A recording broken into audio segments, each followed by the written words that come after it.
Currently in our area, 56 degrees under partly cloudy skies. Here's our local Doppler radar.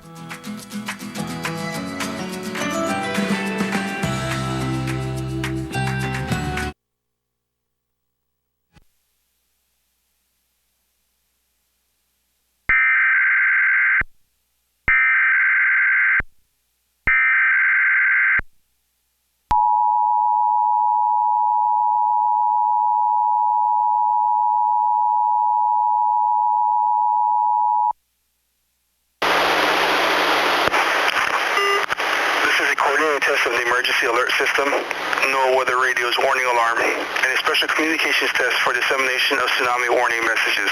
Also, if you are participating in today's statewide earthquake drill as part of the West Coast Great Shakeout exercise, drop, cover, and hold, and follow your post-earthquake drill procedures.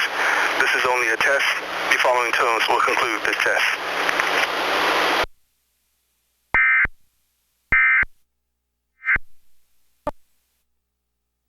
Has been kind of a really unusual season for Hawaii.